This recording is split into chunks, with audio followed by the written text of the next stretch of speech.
So hello gamers, Battlefield 6 got 3 new weapons and all of them are really interesting. Yes, even the pistol. We have a 300 Blackout carbine that's a mixture of the SCW-10 and the SCAR. We have probably the most broken sniper in Battlefield history, and we have a pretty cool pistol on top of that. Make sure to subscribe because only 4% of the people watching my videos are subscribed. That's actually unbelievable, so please subscribe if you're new. Starting it off with the new pistol, aka, I mean, you can see what it is. It's a Glock. However, it's a Glock 40 Smith & Wesson, which is really cool. And if you look at the stats between this and the P18, they look very, very similar. The same damage, very similar fire rate, very similar magazine size. And if you look at it here, what is the advantage? Everything seems worse on this gun except for muzzle velocity. And this doesn't have a 30-round mag or anything crazy like that. So what is the advantage of this GGH-22? It does 25 damage up to 9.5 meters. Then at 10 meters, it does 21 damage. At just over 20 meters away, as you can see at 20 meters, it's 21. Then it drops to 18, which is a 6-shot kill. Then it drops to 17 at about 35 meters away. And it does 17 all the way out until 75 meters away, at which point it does 14. So basically 4-shot up close, 5-shot up to mid-range, and then basically a 6-shot kill everywhere outside of that. Then we have the P18, which is essentially the exact same weapon, close range, because it does 25, then it does 20, then it drops down to 17, but then at 35 meters, it actually drops down to 14, as you can see. So this is an 8-shot kill, where the other one was still a 6-shot kill. Then out here, it is 12 damage. Up close, this is basically a slightly lower fire rate, slightly smaller magazine, and slightly worse recoil, but it doesn't have as bad damage drop as the other pistol, which is interesting. The issue is, yes, it does 18 from there, where the other one would have done 14, so definitely more possible to get a kill at that distance. The issue is, and it does 24 head from there, which is nice. At these ranges, it's doing more damage than the P18, and the drawbacks are not very significant either. And the fire rate's pretty good, but it is 40 less, which isn't that much less, but 400 RPM is already kind of slow for a pistol. The issue is, how often are you using a pistol at 35 meters plus? Like, yes, I did more damage there, and if I can even manage to hit this guy out at like 70 meters away, I am going to be doing more damage. The question is that even worth it? Who knows? So while this does have advantages over the P18, higher muzzle velocity and better range, those advantages are only noticeable after 35 meters away. And when are you using a pistol over 35 meters away, Dice? I mean, technically this would be better for the battle royale. I cannot believe you're not dead. I cannot believe that guy didn't die. I would honestly give it like a 5 out of 10. I think the default pistol is probably more like a 6 out of 10. Semi-auto pistols are not that great in this game. I much prefer the revolver. But this could be a good backup to a sniper because it has more consistent medium range damage. So that means you might be able to finish off people you tagged with a sniper more consistently, which is definitely an advantage for some people. Bro, that is the most insane damage. I can't even believe how bad the pistols are, man.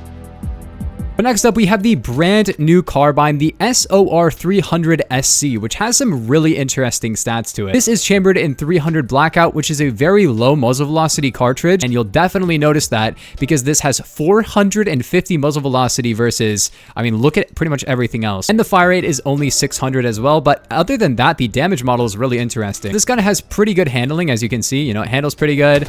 I mean, the hip fire is pretty solid. I think this has, yeah, this has a red laser and a flashlight, so you could actually get it even better than this if you wanted. And also this gun is extremely accurate, as you can see, especially if I'm not like throwing and actually controlling my recoil correctly. But the issue with this gun is the damage model. Now, the damage model is really interesting, and we'll talk about how it compares to other guns in just a second. But basically, this gun is capable of 3-shotting to the body within 9.5 meters, so up to just under here. You can't get it in the firing range because it's not 10, it's actually 9.5. Then it is a 4-shot up to 20 meters away. And that's a 5-shot after that. And it's a 5-shot up to 35 meters. And then after that, it's a 6-shot kill, which is not good. Then it's a 8-shot kill at 75 meters away, which is pretty crazy. That's a lot of bullets you'd have to land on somebody. Like, you can do it, you know, but that with the muzzle velocity, as you can see, being so low, like noticeably very, very slow.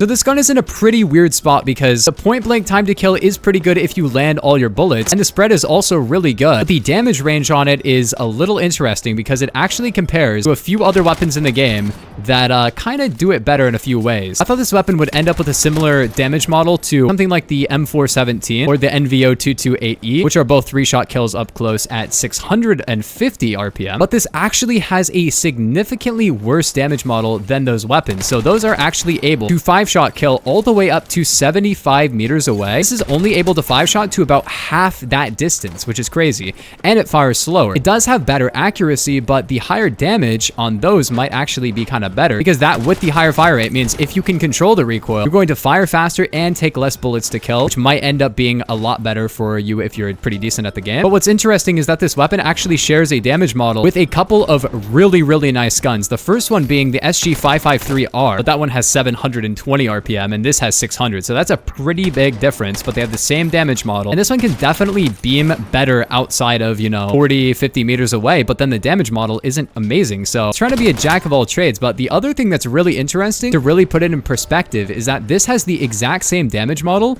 as the SCW-10. The SCW-10 being an 800 RPM submachine gun that does exactly the same damage to all of the same ranges and has similar muzzle velocity as well. This does have double the magazine capacity, which is nice, and it is more controllable, but the SCW-10 is pretty controllable as well. That being said, this gun is actually, in my opinion, more like a direct competitor with the UMP or the UMG-40. And when you compare this to the UMG-40, the UMG-40 has a little bit more fire rate, but as you can see, it does 25 damage and this does 33. Plus, this basically has the same muzzle velocity, and yeah, it can 3-shot up close, and the UMP-40 cannot do that. Plus, past 10 meters away, UMP-40 is a 5-shot kill and this is a 4-shot kill. So basically, up close, this has a significantly faster time to kill than the UMP. And then they actually have a somewhat similar damage range after that, but not really, because the UMP is actually a 6-shot past 20 meters away, and this is a 6-shot past 35 meters away, which is to say that this is essentially the direct competitor and the weapon to beat the UMP-40. This does basically everything that it does better. But regardless, this gun is a 7 out of 10. I think it's actually a very well-balanced gun. I like what they did with this gun. And this is setting a good standard for the Battle Pass weapons. It seems like they're going to be really balanced. Just kidding. We're going to get to the sniper. For a gun that's designed to be kind of a jack of all trades, 7 out of 10 is great. Like, that's exactly what you want. Because if it's a jack of all trades, but a 10 out of 10 somehow, that means you didn't make a jack of all trades. You made an ace of all trades, bro.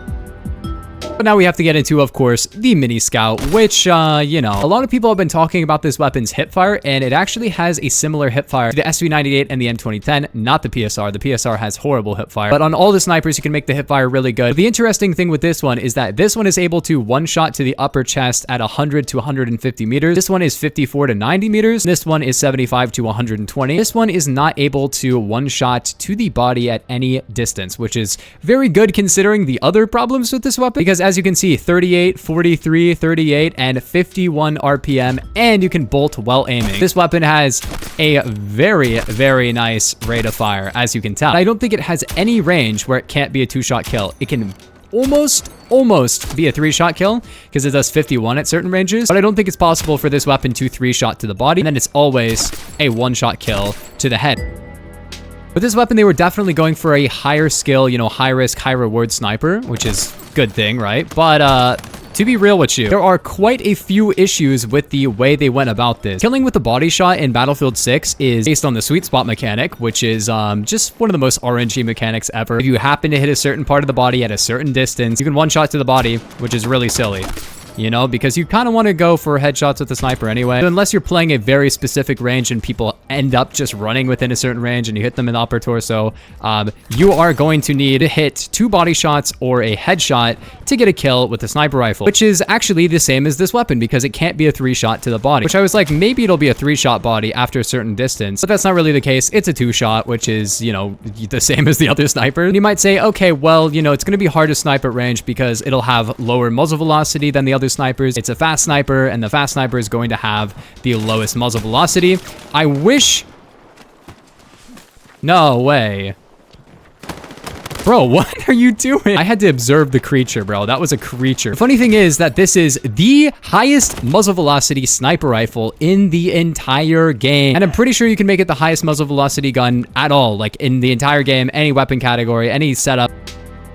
All of that is to say they made a skill-based sniper rifle that isn't skill-based. They made a headshot sniper rifle that you don't have to headshot with. And they made a light sniper that you don't have to deal with bullet drop with. Everything about this gun seems really overpowered, and I'll tell you why. This season is the same season they dropped the Battle Royale mode for this game. And in the Battle Royale, this is actually a very balanced gun. You can 3-shot and maybe even 4-shot kill with it. And you need to land back-to-back headshots to fully kill somebody from full health, which is very balanced. It actually has drawbacks versus the other snipers in the game. I believe that they actually balanced this weapon around the Battle Royale and not the multiplayer, which I know a lot of people are not happy about because I know a lot of people do not even care for the Battle Royale for this game. Let me know in the comments if you guys are even still playing the Battle Royale, because I know a lot of people do not care about it anymore. Suffice to say, this is a 10 out of 10 weapon. I guess I'll use it for right now because it is really fun to use. So this gun is balanced around a game mode that most of the Battlefield community does not like. If you guys did enjoy, only 4% of the people watching my videos are subscribed, so check down below if you're subscribed because I make videos like this pretty much every day. But yeah, I'll see you guys in the next one. Peace. Have a nice day.